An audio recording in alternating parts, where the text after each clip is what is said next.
All right, my kiddos, we are going to use the Hardy-Weinberg equation, and we are in lesson 2.12, and I'm on page 4 of lesson 2.12. And if you go to page 4 and you read a little bit and then scroll down, you can see a link here that says using the Hardy-Weinberg equation. There are 1, 2, 3, 4, 5, I think 6, maybe 7 different questions here that take you through how to use all of Hardy-Weinberg. So that is what I'm going to show you how to do. I'm not going to go through each one and then like do them separately. I'm just going to take you through Hardy-Weinberg all the way through to the end of this. I would beg of you, though, if you have not read through lesson 2.12 yet carefully, I would pause this video and do that first. You need to do the reading before you hear what I have to say here in the video. So if you haven't read lesson 2.12, please do go through it, read it carefully. Try the practice problems on your own first. That way you can see how well you're doing with it. All right, so here we go. What we are going to do is use the Hardy-Weinberg equation to calculate the frequency of homozygous dominant, heterozygous, and homozygous recessive individuals in a population. And in order to do that, the first thing you have to do is count up how many, bear with me, I'm learning how to use this drawing program too, so if I mess up, I'm sorry. First thing you have to do is count up how many homozygous recessive individuals there are. But before we do that, let's do a little review of some vocabulary. Homozygous recessive, if you recall, would be a genotype with 2 lowercase letters. And in this case of the fruit doves, we're going to use 2 lowercase f's to indicate homozygous recessive. Now, if you remember, in our fruit doves from our fictitious island, the recessive allele gives or codes for green head feathers, right? So homozygous recessive, homo means same, recessive means we're looking at the recessive allele, which is represented by the lowercase letter. And in this case, the recessive allele is for green feathers. Now, the other term that we have to discuss is homozygous dominant. Homozygous dominant. Homozygous means the same allele. Dominant means the capital letter. So we're going to have 2 of the same alleles, both of them dominant, both of them capital.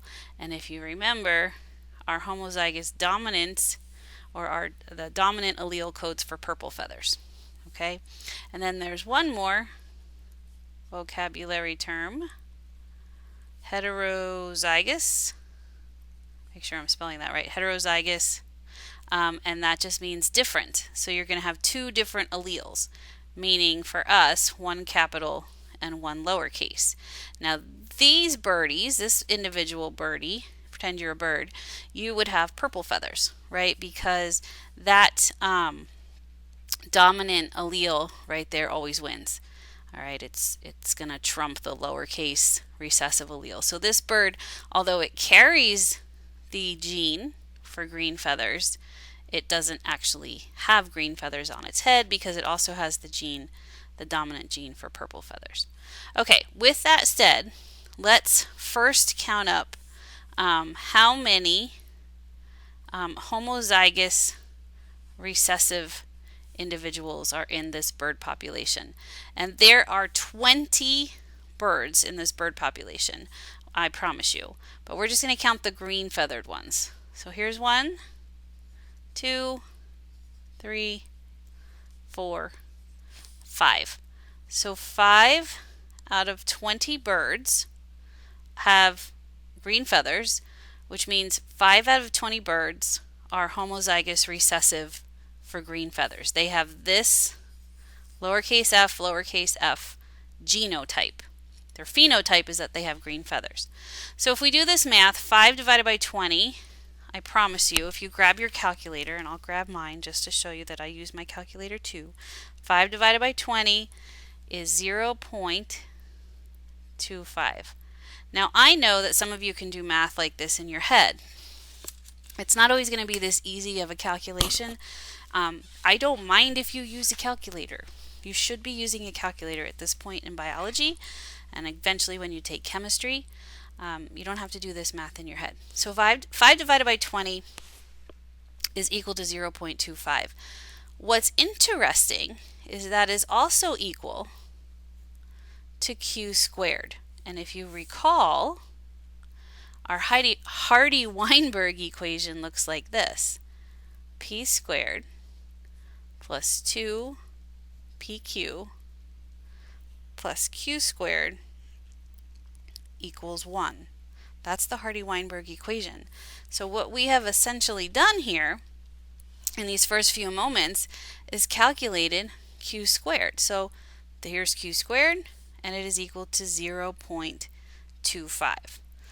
The other interesting thing you can do is you can turn that into a percentage. 5 divided by 20 is 0.25. If I multiply that by 100 to get a percentage, it's equal to 25%. So what we're saying here is that 25% of the population of these birds, right, is going to be homozygous recessive for green feathers. And while what's really cool about Hardy-Weinberg is you can use that math, this calculation, and apply it to a population of not just 20 birds. You can apply it to a population of 10,000 birds of these birds. And if the alleles are unchanging, if the frequency is unchanging, and the population is at Hardy-Weinberg equilibrium, then you can guess that 25% of the birds are going to be homozygous recessive, showing green feathers. Okay, so now that we have Q, right, but we don't have anything else. We haven't figured out P squared. We haven't figured out 2PQ, but we do have Q squared, which is a good thing. Okay, we initially counted up our birds, our recessive birds. There were 5 of them out of the whole 20 birds. You do that math, that's 0.25. That's the frequency, Q squared, of this homozygous recessive individuals. Well, now that I know Q squared, if Q squared equals 0.25, I can then calculate Q, can't I? Right? If I have Q squared and I want to figure out what Q is, I just take the square root of both sides, right? So the square root of Q squared and the square root of 0.25, and I'm going to do that on my calculator because I don't want to mess it up. The square root of 0.25 is 0.5. So now I not only have Q squared, which is 0.25, I now know Q, which is 0.5. All right, what am I going to do with that? Well, this is Q squared, 0.25. But over here, in this part of the equation, I have to enter just Q. Well, now I know what Q is. It's 0.5, so I can plug 0.5 in here for Q. But none of that is going to do me any good if I don't know what P is, right? I haven't figured out P yet. Well, that's not hard to do. Watch this. If you recall what we did on Wednesday, P plus Q equals 1. I just figured out what Q is, didn't I? So P plus 0.5 equals 1. Now I know that P also equals 0.5, right? Because they have to add up to 1. So this would have to be 0.5 plus 0.5. So a half plus a half equals a whole, right? So 0.5 plus 0.5 equals 1. So now I know P is 0.5. So I know Q squared, here let me change the colors here. I know Q squared is 0.25. Actually, I'm not going to write anything because it's just going to get messy. But I know that q squared is 0.25. That would go there. I calculated q as 0.5, so I could plug that in here. I just calculated p also as 0.5, so I could plug that in there, and I can figure out p squared, right? If p is equal to 0.5, p squared is equal to 0.5 times 0.5. Let's use our calculator. So p squared is equal to 0.25. And I could plug that in right here. Yay! I'm going to move this up a little bit so we have some room. Okay, so what do we know? Let's rewrite all of this. We know that p squared equals 0.25. I'm also going to tell you that p squared is equal to the frequency, I'm going to abbreviate frequency, equal to the frequency of the homozygous dominant individuals. Okay, so p squared is equal to the frequency of the homozygous dominant individuals. Those would be our capital F individuals, right? They would have purple feathers. Okay, now if I want to, I can turn 0.25 into a percentage, and that would be 25%. So I know that 25% of the individuals in this fruit dove population are probably going to have this genotype, which is going to code for purple feathers. So there we go. I can also now calculate 2pq. That's the middle part of the Hardy-Weinberg equation. So let's plug in what I know. I have 2 times p, here's p, 0.5, times q, and I had q up here somewhere, there it is, also 0.5, and they're not always going to be the same. And if I do that math, I get 2, and I'm using my calculator, times 0.5 times 0.5, and I get 2 times 0.5 times 0.5 equals 0.5. All right, so what is that telling me? Let's turn that into a percentage. I'd multiply it by 100 to turn it into a percentage. That means that 50% of the population of these birds is going to be heterozygous.